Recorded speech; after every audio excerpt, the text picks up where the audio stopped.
thanks everybody for coming tonight. My name is TK Kuegler. I'm the managing partner at Wasabi Ventures Stables. And, this is a really kind of interesting and fun webinar that we're going to do. First of all, it was not a planned webinar. That's what makes it really kind of crazy. We usually kind of plan our webinars, about a month ahead of time. And if you know what the topic is tonight, we could not have planned this a month ago. Even Jake in his wildest dreams couldn't have planned this a month ago. And so it's kind of exciting times, and it's fun to be able to do this. So the topic tonight is really, I think there's three sort of forks to it. One, we're going to talk a little bit about vertical handicapping, sort of playing those pick fives, pick fours, pick sixes, and sort of some of the logic that goes into them in a very generic way. We're going to tell some of the story about how the Wasabi Venture Stables community has sort of created this really wonderful, very active group of people who handicap almost every single day and have become great friends because of that. And then the last sort of fork I would talk about, that we're going to talk about, is very specifically Jake Ajwani and the pick six that he hit this weekend. So for those of you who don't know the details, Jake on Saturday hit the pick six at Gulfstream. He was one of two people to hit it. He hit it with a $960 ticket that paid just under $200,000. And I won't steal any of Jake's thunder. I'm going to let him talk about the details of sort of how that felt and the like. But let me cue up a few quick things for you. Jake and his wife Liz, who my wife and Michelle and I have been lucky enough to go to dinner. We have actually really great dinner stories surrounding Wasabi Venture Stables as well. But Jake and his wife moved to Saratoga Springs about 2 years ago from Hoboken. And Jake's been a member at Wasabi Venture Stables since the summer of 2017. And Jake's first couple horses, he bought into two 2-year-olds that we had. And a horse named Charming Emmy and Thanks Mom. And he might even talk a little bit about what those resonated with him, because those were early horses for us. They were some of our first 2-year-olds. And Jake will probably talk a little bit about that and why that means something to him. I think the other thing, because this is a really heavy handicapping story tonight, I think it's important to talk a little bit about handicapping in general. For most of you, I see some of the names on it. I know some of you, and I know some of you handicap almost every day yourselves.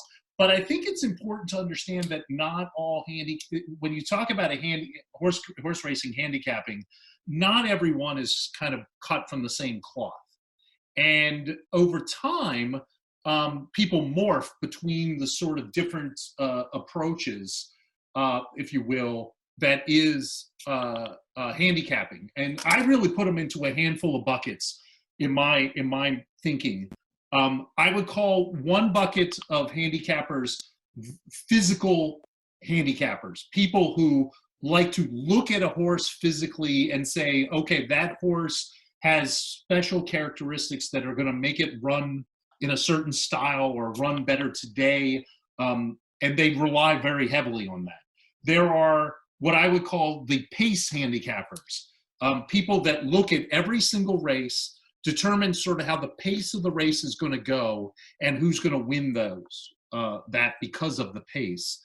And then I would say the last two buckets for me are, there's a bucket of people who look at a racing form and they have their things that they look for, elements of handicapping that they look for. Could be a variety of things. It could be different trainers. It could be combinations of trainers and jockeys. It could be all kinds of things that they look for, pedigrees even. that they look for, and they pull all of that from the racing form. And then the last bucket, I would say, are people who are very analytical, who take large groups of numbers and then they figure out a pattern, very much like a stock picker would, who would look at, say, okay, in this race, this particular trainer wins 32% of the time in this type of race with this jockey. Those are the analyticals. Jake falls into that last bucket, and I'll let, not speaking for him, but knowing Jake over the years, he'll talk a lot about that tonight. But he is very data driven. Where myself, I am sort of two camps. Of I am data driven very heavily, and I think it's also important to understand that over time, I have transformed my handicapping. I would have been in one of those early sort of physical or angle playing bucket type of handicappers for most of my life. And it's only been over the last 2 years that I've worked very heavily to become much more of a straight and analytical guy. But in that analytics is a lot of physical horse review.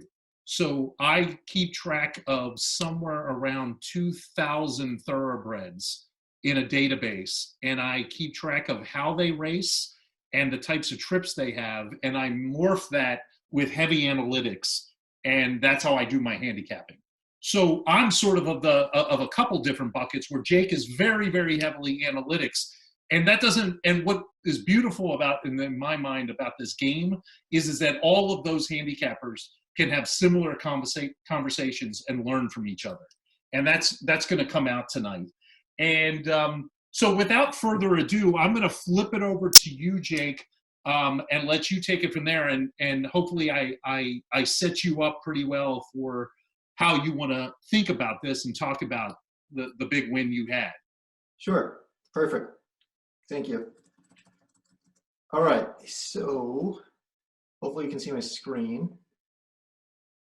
All right, so spot on. There's definitely multiple flavors of how people handicap. I've learned a lot from the club, especially from more classical handicappers, and maybe perhaps they learned a few tricks from me at the same time. And we'll talk about that in a few minutes. What I'm going to touch on is how I hit the pick six on this past Saturday, and why it may not have occurred the way it did had it been a week ago, or even the next morning, which was Sunday. And I'll talk to that in a moment. I tried to map out the process that I took, and I'll sum it up in a few different chapters, which is one, history is a painful teacher. I've learned over time to choose my battles, and I will show you the big question, which is I have to test or use my data to answer the question, are long shots going to show up? And ultimately, I'll show you how I manicured the ticket. But first, I have to admit that Lady Luck showed up, and she deserves a ton of credit. So I don't know if this will ever happen in my lifetime again. And one of our members was, a lot of our members left me a lot of kind words in the past few days, but one of them specifically said something that was really thoughtful, which was, we'll put it in perspective, hitting a pick six is really a handicapper's dream, and something that we all try to pursue. And not many of us can say that we actually ever get there in a lifetime. So I turned 40 in 2 weeks. So this was a nice, this was fun. So moving forward, to be conscious of your time.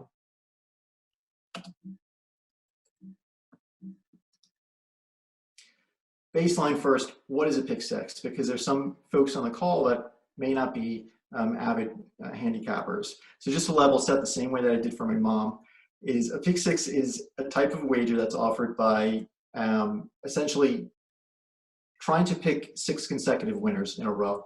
So the way that we operate, we're going after the late pick six with Gulfstream on Saturday or Sundays. So that tends to start in race 7 or race 6 and end depending on how many races they have. But in this case, it started at race 7 and ended with race number 12. So, you know, if you can pick a winner, that's fantastic. If you can pick the next winner, that's great. If you can pick the third winner, you're on to something special. But that's where most of us tend to break down. And we tend to kind of play in what's called a pick 3, where we pick 3 consecutive winners. And the reason why things break down is because after that third race, that's where things go wrong, right? And you get these bombs, you get these surprise horses, things that you just didn't think of. And to actually start winning at these other types of wagers, a pick 4, pick 5, or pick 6, on paper you might get it right, but to actually place that wager, you have to use a big amount of bankroll. And so that's one of the first lessons I want to discuss is bankroll management. And through the years, I've been a member now since 2017. I've chased the pick 6 no more than 8 times, and I'm not lying. Only probably 8 times, and it takes a significant amount of bankroll. And I've chased it with the Wasabi guys a few times, right? Meaning that we've pooled our money together. And the lesson as an individual, you know, and I think a lot of us as club members, because we share each other's tips with each other, or we share tickets with each other on Saturdays and Sundays, you know, and we try to line them up and see if there's some overlap. Most of us try to chase a pick 6 with a small bankroll, right? And by small, I mean 200. I've done it. You know, here's my $200 bankroll, or here's my $300 bankroll. And $400 bankroll would be a lot of money to me. It is a lot of money to me. But it doesn't get accomplished that way because it does not provide you with enough budget to get enough coverage. And again, I've pursued this about 7 or 8 times on my own, and I've fallen short frequently. Always, not frequently, always, right? And the reason is I'm just not providing myself enough runway to catch that bomb. And so what I learned from socializing through Slack, and this wasn't a COVID thing, we've been socializing every day for the past few years. What I've learned is recently TK has been putting together shared bets. And shared bets meaning that we pool a bunch of money and kind of Venmo TK so we could have a pool. And we've done that for a few times over the past few years, but recently that pool has become very large. And as a result, our pick 5s, which is not a pick 6, but a pick 5, the 5 consecutive winners, the tickets that we've been placing down have provided a lot more spread. We've been able to go a lot wider, and TK's system, I mean, he's hit it now, or the club has hit it like 18 times, which comes down to 3 times a week. Yeah. Essentially. Yeah. You know, for the past 2 months, at least twice a week, there's been a pick 5 that's been hit. And I don't think that's a lie. That's probably an understatement, right? So the way that, or what I've noticed is, you know, I think a few years ago, I wanted to be the smart, savvy guy and try to eliminate a bunch of horses and, you know, try to really get this down. And because when I win, I want to say, I won with, you know, a very slim or lean or skinny ticket, you know, that doesn't work. It's impossible for a pick 6, right? So you have to go wide. And if you live on a limited budget, like most of us do, what I've learned recently is you got to rope in some friends, right? And so you start pooling your money, and that's how you can definitely accelerate your chances to hit a pick 6.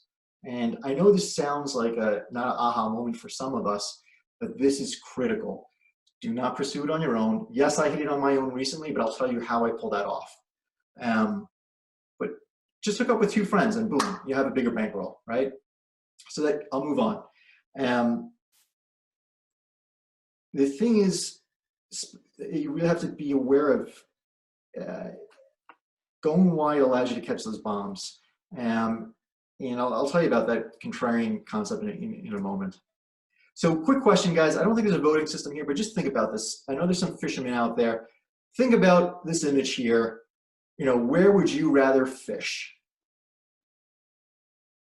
Now keep it to yourself, but if you're like me, I'd rather fish by myself because I don't want to share, meaning not with my friends, but I don't want to compete. That's a critical word. I don't want to compete with others because I want to go after the fish without having to run into obstacles.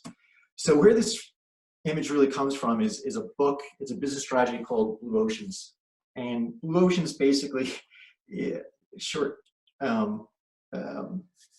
plug for them. It's a great book around thinking about how to pursue different business niches that aren't over congested with competition.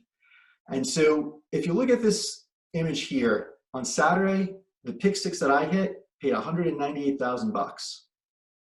The next day, on Sunday, the pick six only paid $20,000. And for those folks that were gambling over the weekend, you know why that was. TK, why do you think that was? Or anyone else, shout it out. Yeah, I mean, the biggest thing is that on Sunday, everybody came and played. So even though there were a couple longer shots that hit, many more people had those longer shots. Right. So even though those tickets were hit, that pot was also divided by multiple winners. Mm-hmm. And so on Saturday, what occurred, it also rained, and that was scheduled. We knew that it was going to rain. So the night before, I started modeling my data and started to identify, what are my best picks, and do I have a chance? From that moment, I also combined it with the idea that it's going to be somewhat muddy, maybe not terribly sloppy, but that mud is going to create a few scratches. And comes back to gambling with others, essentially playing with others. That was a chat in our Slack conversation that Friday. I didn't know this, and I didn't know that it was going to rain. I didn't look it up. Someone else called it out on Friday morning. Hey, it's going to rain, and there are going to be a bunch of scratches. And a light bulb went off and said, I wonder what kind of impact will that have on the field? So one, it creates a few advantages. Most people are going to handicap for dry, fast conditions. And when that water hits, it's going to screw up whatever they picked.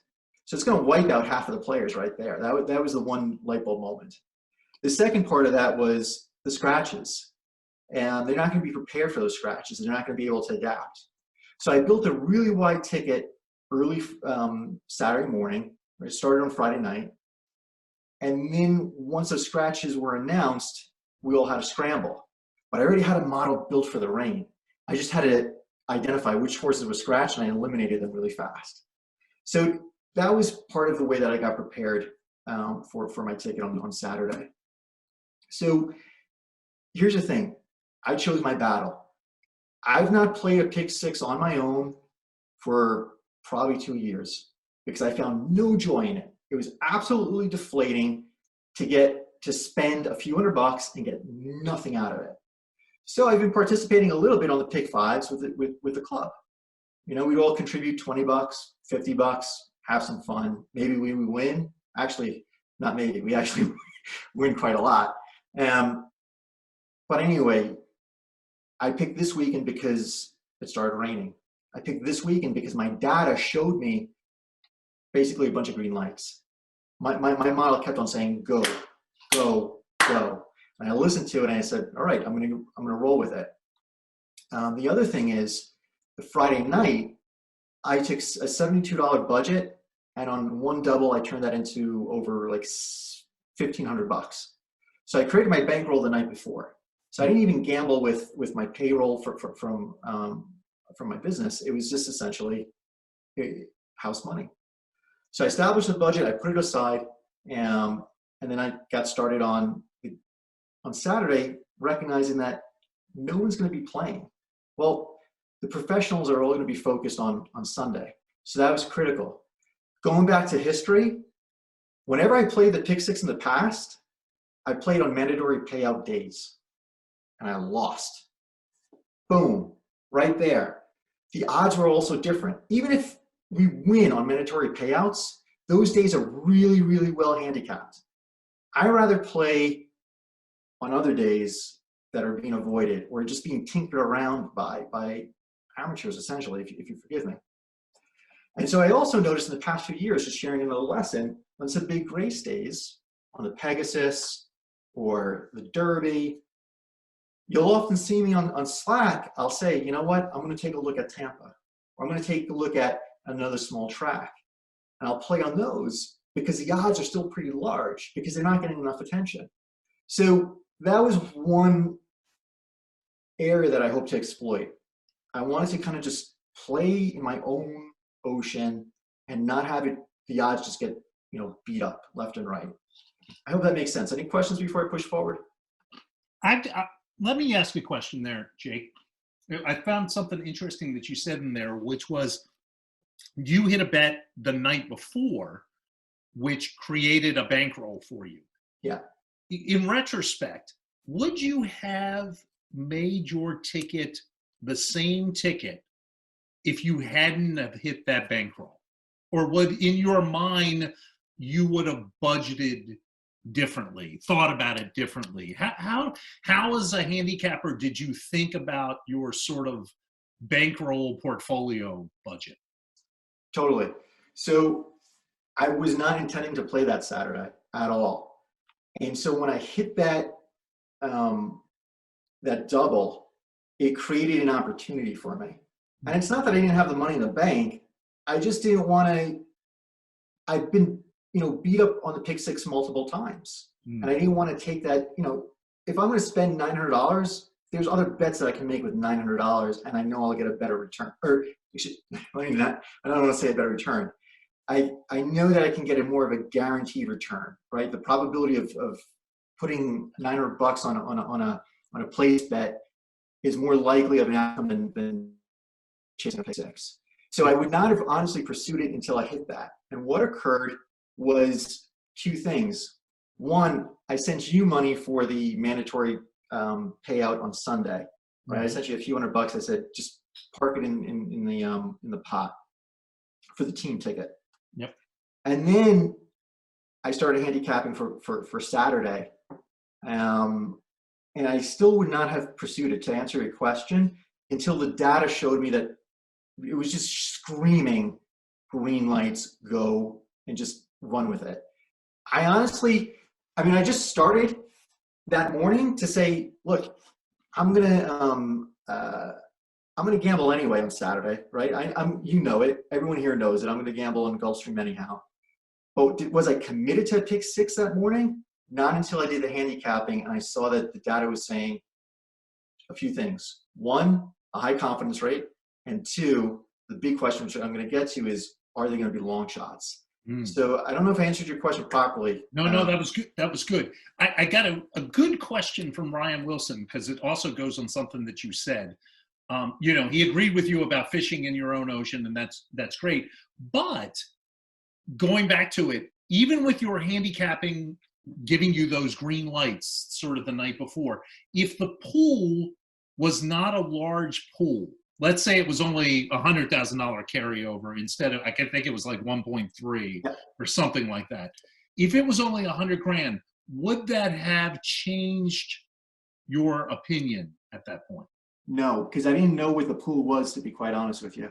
I didn't look it up. What I knew was it was going to rain and it was going to screw with a lot of handicappers. Not even just screw with them, it was going to turn handicappers off. They were just understanding that people were not going to play in it as much, right? They were going to say, hands up, it's raining. Let me preserve my cash, my bankroll for Sunday. And so it was just eliminating players. I was not the $200,000 that just came in. I wasn't expecting. I'd be naive to say I was even expecting to win. I was hoping to win, but I was hoping to win 20K. I was hoping to win 10K. I was just hoping to say, hey guys, I won the pick six. That's itself is a reward. Yeah. Winning the 200, I was not shooting for that whatsoever. I was really just hoping not to run into competition. Awesome. Super. So will long shots show up? So this was the real question that I had to test, and TK was discussing this earlier, how we handicap differently and where we have different flavors of it. I would not have pursued the pick six whatsoever if all I was seeing was chalk in the data. Because if there was just going to be chalk in the data, and for any person that doesn't know what that word means, it means low odds. It basically says, the favorite's going to win, or the strong contender is going to win, a 2-to-1 horse, a 3-to-1 horse. I would not have played $960 for chalky picks, because even if they win, it brings the prize down. And two, everyone else would have thought about that horse, right? They would have gone into the chalky pick. I wanted to play on races where I saw an opportunity for bombs. And the reason I'm sharing this image is number 6. Everyone remembers who was watching or playing with us, Goodbye Broccoli, because this horse went off at 40-1. That morning, you can see the screenshot in Slack at 11:30ish. I said to the guys and gals, this race number 9, the data set is large, meaning that there were hundreds of previous races that mirrored this race. And that's what I mean by data set and modeling. I'm trying to look at past races that match today's race. And I don't mean distance alone. What I mean is gender, age, speed, purse, and a few other variables. And not to give away the whole secret sauce, but essentially create a mirror. And that data set was so thick. And so I shared this in the Slack community, basically saying that historically half of the past winners were going to be double-digit long shots. So from that, those long shots in this race were 6, 7, 10, and 11. Most of those were knocked out with the scratches. So around this was around 11.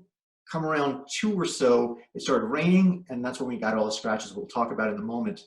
But for the long shots, my model basically recognized that for a long shot to win, they had to rank in the top 4 for average E1 pace. And the last 3 races for which, well, whatever, we'll just put a period there and move forward. Some of the people are just looking at the screen that may know me and say, hey, look at horse number 3. Horse number 3 is my twin sister's name. Yes, we put money on it, but it came in second. And Zarina, the horse, is a really strong horse from Tampa. So once all these scratches occurred, Zarina was not on the top of my list. I was not planning to include Zarina in early in that morning. It was because a lot of these horses got wiped out in scratches where I stuck her into the ticket. And she came in second, and she came in pretty close. And I'm going to move forward. Any questions? Nope. All right. So I'm going to paraphrase a quote from Robin Sharma. And if you don't know him, he's like Tony Robbins. And in many ways, look him up. Great author. He's got a book called The 5 a.m. Club. It'll change your life. And so I'm going to bastardize his quote, and I hope he doesn't mind. Building a pick 6 is hardest at the beginning. It's messiest in the middle, but it might be glorious in the end. So here's the evolution of the ticket. So in the morning, which is in this column over here, I have basically the strong contenders at top that I had narrowed the ticket down towards, and then I have some of the long shots that were on my long list. And this was put together around at least by 10 a.m. or so. In the second column is a ticket that I submitted, so that I put the money on. So this was after it rained and after they took out the scratches. And I want to demonstrate this for a reason, to show you a little bit of how many horses were scratched, and also how many long shots were in the money and how many long shots actually won. So starting at the first leg, race number 7, there was a long shot. It was the 12 to, excuse me. It was the number 12 horse. And if I remember, and I actually have this on the next slide, I think. It finally, when the gates broke, the odds were paying out at $5.60. In the morning, though, at the top of my head, it was like 10-1 or 15-1. So yeah. It was a morning line extreme long shot, the number 12. From the rain in race number 8, none of my selections were impacted. Excuse me, there were no horses that were actually even scratched. So that just stood as is. It was pretty much a chalky race, and the winner of the horse, you can see the odds, was paying out at $1.80. Race number 9, the one that we just spoke about with Goodbye Broccoli, 40-1 long shot that won. race number 10, it was still a bit chalky. And in race number 11, and this one's critical. So what occurred here was a bit of an error. And in the morning, I had the 2, the 6, the 7, the 8, and the 15. After all the scratches in the rain, I entered the ticket for 7, 8, and 15. As I was rushing, I forgot to include the 2, which was on my original long list. It was a chalky horse. And so in Slack, I recognized it around race number 9, and I said to the guys, watch number 11. That's where my ticket's going to break down. Number 2 is going to win, and I accidentally forgot to throw it in. And TK, you can speak to this and explain it better than I can, probably. But what occurred was, if I remember correctly, the race, horse number 7 scratched after we submitted all of our tickets. Actually, what happened for you, Jake, was the race came off the turf. And when in a horizontal bet, pick 5s, pick 6s, pick 4s most of the time, if a race inside the sequence comes off the turf after they've already taken bets on it, meaning the races have already been going on, then they take it off turf. What happens usually is you get an all. Basically, every one of the horses becomes a winner. So if you have any of the horses, whichever horse wins, so it's basically a free pass through that race. So your mistake of leaving off the 2 didn't hurt you because you got the 2 automatically because it came off the turf. Gotcha. All right, so that explains it. As this occurred, though, whereas this race completed, I kind of left feeling like I lost. I didn't recognize that I still won. I didn't recognize I was still in it, to be quite honest with you guys. So I started handicapping Oaklawn. So I started switching gears. And race number 12 took off. And this was a long shot. Katniss Can, the odds don't reflect it, but in the morning was a double-digit long shot. And that's why I have these in yellow. And so Katniss Can was number 2 here. That was a double-digit long shot. You had Goodbye Broccoli, and you had in race number 11, you had the number 12 horse. So you had 3 out of these 6 races ended up with long shots winning. So the data was right, and it helped increase the value of all the payouts. So at this point, I'm handicapping Oaklawn. I've mentally moved on. Stupid me, right? So I don't know everything. I know a lot about data, guys, but I don't know everything about racing. I didn't realize. I thought I was out. And I refresh my Express Bet account, and I see $198,000, plus. And I go, huh. I've been up since 6 a.m., maybe 5 a.m. And I'm looking at my glasses. I'm thinking, I'm shot. I've been up too late at this point. And I couldn't believe it. And then I thought, maybe I made a deposit and went screw it. Instead of depositing $100, maybe I deposited $100,000. And I thought, wow, Express Bet, man, they've got some juice. If they're moving $100,000 without asking you twice, if this is what you want to do, I thought, wow, that's a slippery slope.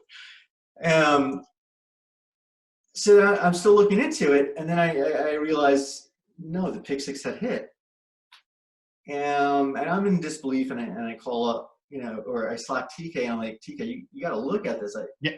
I'm just going to interrupt you because Jake sends me a message, and just so you know, I'm knee deep. I'm literally at that Oaklawn that he was handicapping. I am 4 out of 5 waiting for the 5th race to happen so I can hit my pick 5 at Oaklawn. And Jake is sending me cryptic messages saying, you have to call me right now, $200,000. That's all it says. And I'm like, I have no idea what he's talking about, that $200,000. So, and then he sends me a screenshot that he showed earlier of the actual ticket with the payout. And I said, oh, I am going to call him right now. And so he literally didn't know that he had won, or how he had won. That's when I explained to him that Right. with the fifth leg coming off the turf mid ticket, it gave him the chance to win. And it was I will tell you, and I talked to Jake the day after. I just sent him a text message.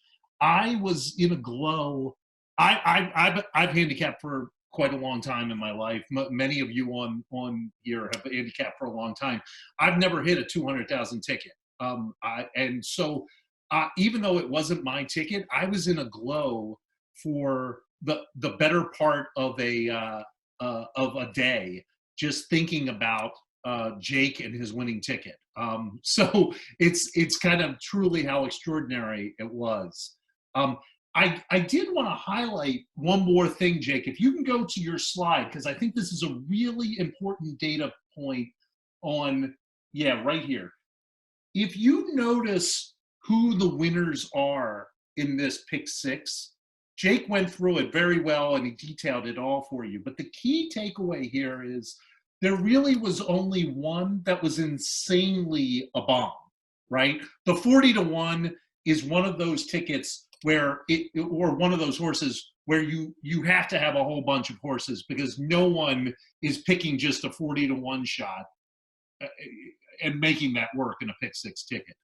But the key takeaway, Jake has a $200,000 payout, but that is the only ending result horse where the odds were extremely long, 40-1, even double digits to 1, right?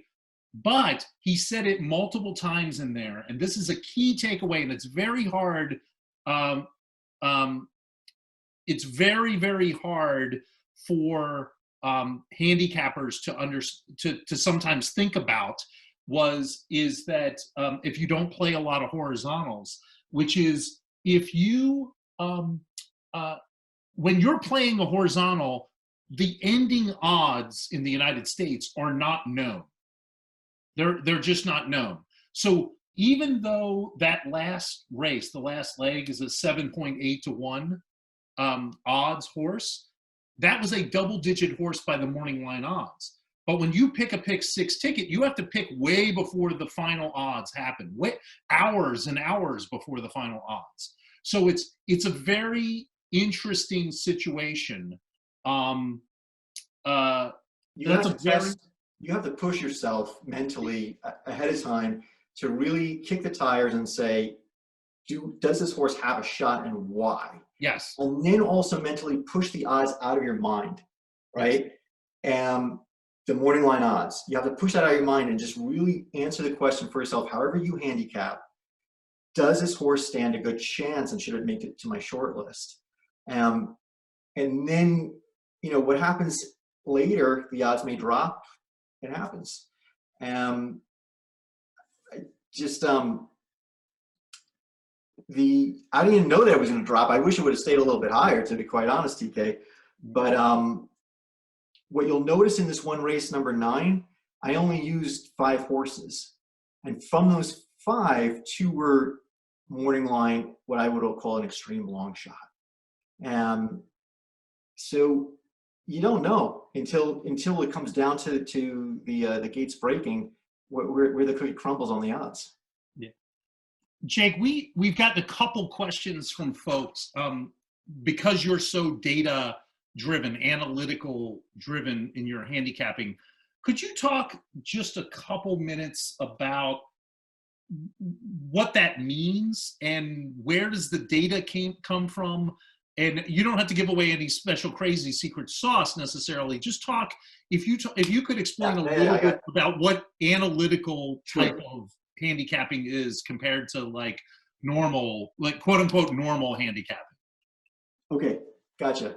So there's plenty of vendors out there, and let me give you some tips and some warnings on the different software vendors. And by software vendors, and I'm not going to be saying anything negative, like DRF Formulator, you have, I might screw up the name for a second, Optics, You guys may be familiar with them. I used them like a few years ago. OPTI something. OPTIX. It's an X at the end. Optics, right? Yep, that's optics. Then you have StatLens, and then you have BetMix. All of them, I think, are useful to providing any handicapper with guidance, and don't take their picks as fact. But I think it's useful to just use it for guidance. And what I mean by that is you need to ask their software questions. You can't just take their picks as at face value. And what I mean by that is they suck at data science. They are awful at data science. And because I've kicked the tires hard, and what I mean by this is, I'm not going to name names, but they back test their analytics against a very wide range of races that do not actually reflect each other properly. And the best example for you is this. At first, I didn't know this. I just started working on this a few years ago. I think, oh, this is some cool software. And sometimes I hit winners with it. And I thought, well, you know, if I'm hitting a few of them, it kind of reinforces that the software's right. You know, work with the software. Then I started digging into, well, what's the races that's powering their selections? And what I learned is that they're not really approaching it from the same point of view that I would or my data science friends would, which is to create a mirror data set. And what I mean by that is I would look at races through some of these vendors, and you know, the race type might be for 3-year-olds and up at a purse range of let's say $25,000 for a maiden claimer. And then when I dug into what past races they would be referencing, they were referencing maiden claimers, points, but they were referencing 2-year-old maiden claimers, meaning, you know, I'm handicapping for a 3-year-old and up race, or their software is showing me results or recommendations for a 3-year-old and up race, but it's using 2-year-old races as a reference point. Well, that's a really poor way to model anything, you know? And some of you guys should know this. Just because a race says 3-year-olds old and up, there are plenty of 3-year-old and up races that don't have a 3-year-old inside of it, right? They're 4-year-olds, 5-year-olds. If you go down to Mountaineer, you'll get horses that are 10, 11 years old, but it's classified as 3-year-olds and up. And so my point is, when you look at a software vendor and they're not really providing you with a very clean data set, you have to keep it, use it as a grain of salt, use it as directional, don't use it as precision. It's not accurate, it's not precise picks from any of those software vendors, but it's informative. And there's a lot of good insights that you can find from that. So that's number one. How I handicap within it, or the data sets. So basically I build my own system on top of a product called Metabase. And Metabase is a data visualization software. I'll show it to you guys one day. But some of the angles that I look for, I'll tell you a few angles that are pretty solid for me. Average speed. I take an average of 3 races, and I take the best speed from 2 races and combine them. Right? And then I do that for all of the runners. And if I see a significant amount of advantage for one of them, there's a 60% shot that horse will get placed or better. And guess what? The morning line odds for that horse are quite low anyhow. So is it a huge payday? No. But can it help me maybe assemble some type of back wheel exacta? Sure it can. Another advantage that I really love are turf earnings advantages. If any horse, regardless of the class, allowances, stakes, maiden claimer, age, if they have a significant turf earnings advantage over the other runners, that's a signal. But the other signal is, where are they on being in the money? So if they're frequently in the money, you combine those two points, and over any type of race class, that horse would get you into the trifecta, place, or into the win. And there's different ways that I'll start trimming that down even further to give me a really firm percentage. And so it's not a predictive percent. It's not saying that this horse is going to win 50% of the time. What it's saying is the horse reflects 50% of past winners. So all the analysis that I put through Slack, and I had to learn this over time to correct my language. I'm not saying this horse is predicted to win by 70%. I'm saying that it reflects 70% of past winners. It's semantics. But it's important to recognize that it's not a prediction, it's a reflection. So that's another point. Another angle, so you'll see me in Slack often talk about, a false favorite. One angle that I love it's really lucrative, especially with like Thistledown, once that opens up again, it worked like magic, was when a favorite or a morning line favorite has won in the last 30 days, and it's coming off a recent win. So it ran 22 days ago, ran 26 days ago, ran 28 days ago, and it won. And I'm not talking about a maiden race, any race, right? And it comes back to the track, and it's often a heavy favorite. That I have to test, and I often find that that horse will fail. And for me, that's also an opportunity to make money, because everyone's going to pile into this favorite, and I call it a false favorite. And then I'll build my ticket around other opportunities. And sometimes it doesn't always work, but when it does, it works at Gulfstream pretty well as well. So that's a really interesting angle. So I'll put a period there for a moment. I see a bunch of questions coming in, but I can't read them. TK, if you can. Yeah. So first of all, I want to do a clarification, because I said something that was wrong. Race 11 did not turn into an all. What happened was Jake's horse scratched, which gave him the post-time favorite, which made him a winner. Okay, so I did understand you. You explained it to me that way 2 days ago. Yeah, so that's what I had. I confused that. On the same day, on Saturday, Tampa's pick 5 came off of turf, and they gave you an all in the race that came off the turf. Gotcha. So I confused the stories as I was just explaining it. Right, so I'll just jump in on top of that. That's where Lady Luck stepped in. So at this point, I forgot the 2-horse, which was on the top of my list. And that's what I meant by luck. That was out of my control, and that was the racing gods just blessing us. So yeah, it's fine. There's in the thread, and you mentioned it just now, Jake, and the aspect of luck, if you will, and you have to understand, and this is probably the biggest thing that I have learned about playing horizontals in the handicapping horizontals. And once again, horizontals are in my mind, pick 4s, pick 5s, and pick 6s. There is always an element of luck there to hit the larger tickets. And the element of luck that almost everyone that I know who does them regularly and is successful at them regularly is you figure out where you can go skinny in the legs. You pick a couple legs and depending on your bankroll, either means you're going to single a horse, or maybe you're down to 2 horses in 1 or 2 legs. And then in other legs where you're handicapping, whatever method you use, you look and say, I flippin' have no idea who's going to win this race. It could be 1 of 5 or 6 or 7 or all of the horses. And you pick all of them. You pick all of the ones that your bankroll allows you to go, and one of them hits.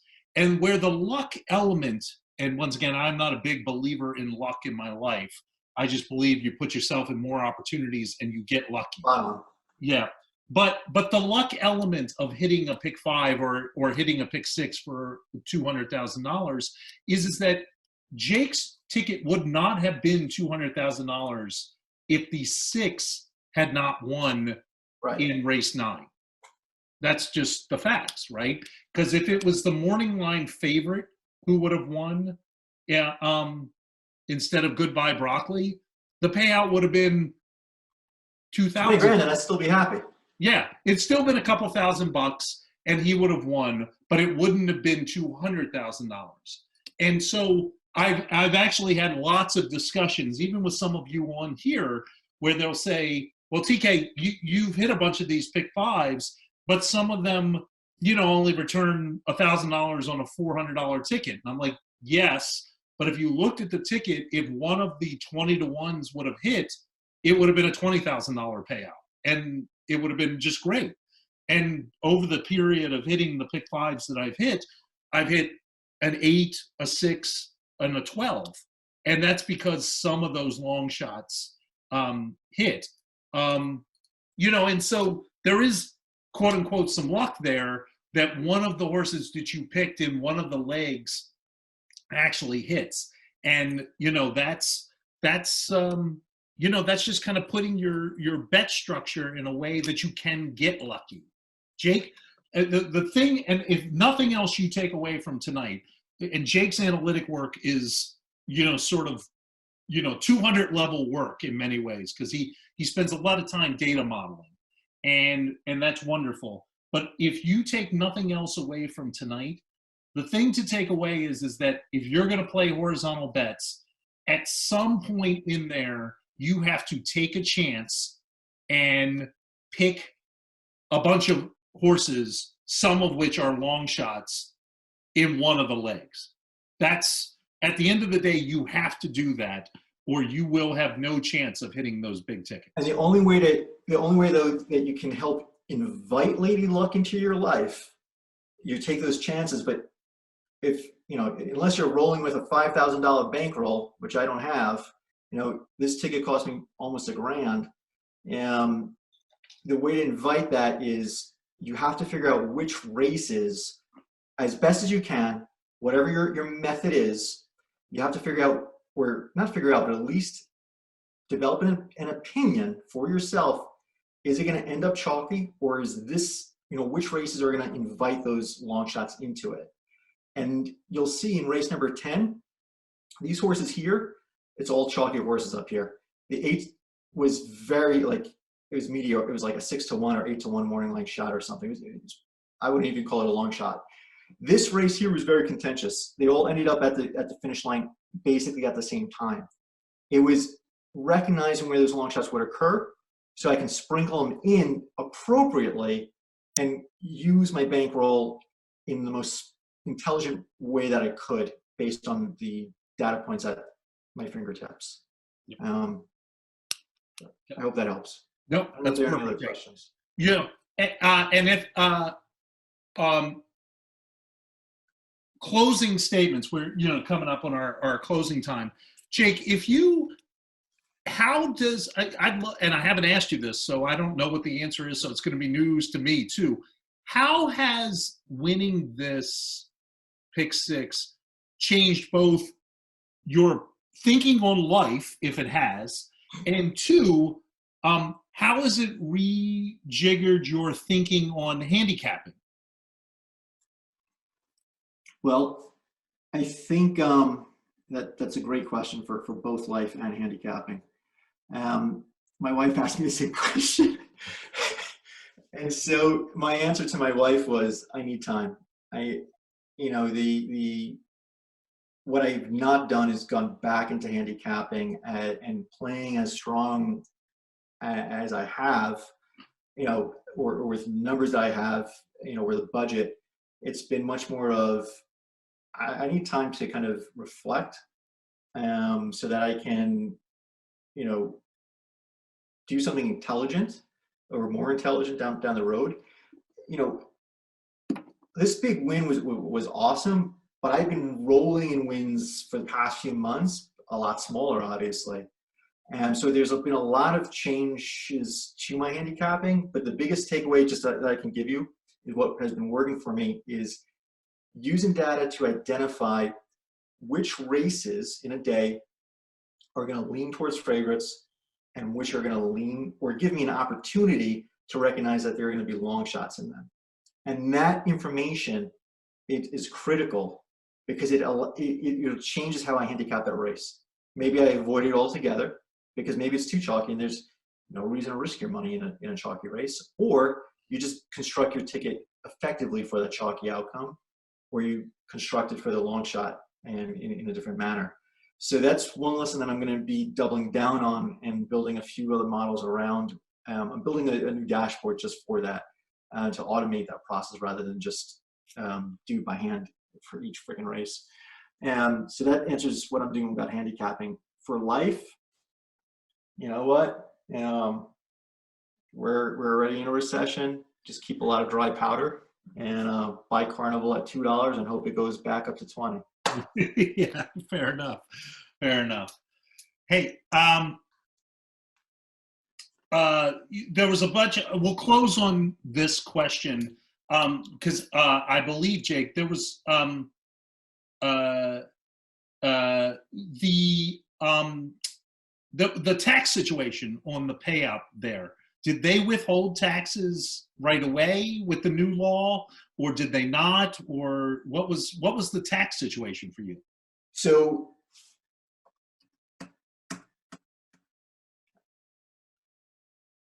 the payout was 198, and that's what showed up in the accounts. That being said, I called them up on Sunday night. I think it was Sunday night. And I said, hey, so goes back to your other question, how does this win impact your handicapping? So on Sunday night, I called them up and I said, okay, guys, it's time to export, send me the money. Because I don't want this amount sitting there, because I would not recognize that it's too easy to put a big lump sum in your account, and it's too easy to just start, gambling a few hundred here, a few hundred there, and you don't recognize how much you're losing or spending or winning. So the point is, I wanted to get it out. They could not send it back to me because the way that I had been making deposits were through PayPal. And they said, well, we'll configure it to your bank. And I said, we don't have time for that. Just cut a check. So a physical check is going to show up on Friday or Saturday. And so to answer your question, I wonder if taxes will be withheld there, but because they already showed me the 198 in my account, I think the answer is no. Yeah. And I need to park money aside to pay those taxes. And ultimately, I know I can deduct some losses at the end of the year from it, but let's hope the gains exceed the losses moving forward. Yep. But Tom, I think, can step in and give me some guidance on that, and I'm going to bug him about it. And I know he will help. Absolutely. As I used to, I had a mentor when I was a young man, and he used to say, don't ever worry about the capital gains, worry about capital losses, and your life will be just fine. So, and that's always been good advice. Everyone's asking me about the taxes, and I just say it doesn't matter what the taxes are. It just doesn't. Yeah. What matters is that, magic happened. And so I'll pay what's owed, right? That's just life. Beautiful. Well, Jake, thanks for the time tonight, and thanks for everybody coming tonight. It's been a wonderful, a miraculous story in many ways, and I'm glad I got to be a part of it and watch it. Thanks for sharing the story tonight as well. TK and Michelle, thank you for organizing Wasabi in the past few years the way that you have, and taking such good care of our horses and setting an example for the industry of what aftercare looks like or should look like. Facilitating Slack the way that you do, facilitating the group bets the way that you do, what TK rocks at, and I think this is just his personality, is he makes things accessible. He really lowers the barrier of entry, whether it's to horse ownership or it's just to exposure to this type of pick six structure, because a lot of us can't afford to, and by the way, I don't play pick sixes again regularly because it just requires a lot of ammo. But the pick fives and the pick sixes that we've played as a team, as a group, by kicking in $20 or kicking in $50 or $100, it makes it accessible. So thank you. My pleasure, my friend. So thanks, and we'll sign off for tonight, and I'm going to go find some dinner.